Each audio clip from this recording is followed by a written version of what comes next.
Well, I'm Jeannie Darneille, and I represent the 27th District in Tacoma and also the small town of Ruston.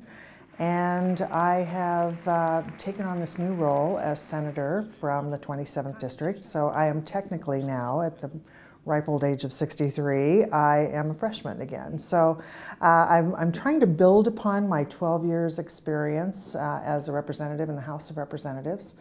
And the work that I did there is largely contributing to what's leading me into my work here in the Senate, and it's in the area of human services work and also working on corrections issues. So I am obviously representing an urban area which has a lot of struggles with the diversity of economic status among the families in our district, and so I try to look both at economic development issues and what happens at the other end of the economic spectrum for families that are and individuals that are facing financial challenges, education challenges, and the ability to get a job. So my committees here in the Senate are the Human Services and Corrections Committee, which has me seated as the ranking Democratic member on that committee, meaning I'm a member of the minority party now because of the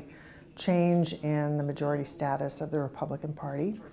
And I have been serving on human services types of committees in the House, so this is a good transition for me. And I also serve on the Law and Justice Committee, which is the judicial issues relating to creating crimes, responding to criminal behavior in our state, and also other kinds of civil issues relating to the judicial system. And then I'll be serving on the Rules Committee, which later in the session will have more of a role of deciding which bills actually move forward and are considered by the Senate on the floor. I also serve on the Caseload Forecast Council, which is responsible for providing information to our budget committee, which will determine how big of our caseloads are. And that means how many people are actually needing the services that we provide. What's our birth rate? How many students are going into kindergarten? How many people are needing long-term care services? So all those things come under the Caseload Forecast Council, which I've served on now for 6 years. Well, I am disappointed that in the Senate I'm not actually serving on the Budget Committee this year. And so I do have to look a little bit out to the horizon and just see that my skill sets eventually, after I have proved myself as a freshman, will be rewarded with being able to move back on to one of the financial committees. But in the House, I actually spent the last 4 years, which have been the years we've been hard hit in the recession, being a very integral part of the budget writing committee. I served for 2 years as the chair of what's called the General Government Appropriations Committee, in charge of crafting the budgets for over 80 agencies of government. And then the last 2 years, I was vice chair of Ways and Means, so got to look at the budgets for the rest of the budget that I didn't already know really well, so education and human services budgets. So I've been very integrally involved. Now, the Senate has always had this reputation of working across the aisle and people working very collaboratively in the Senate. I was very much looking forward to that. With the takeover of the Republican coalition, I'm afraid it looks a little bit more like the House in terms of being fairly partisan in its approach to management of committees and management of work.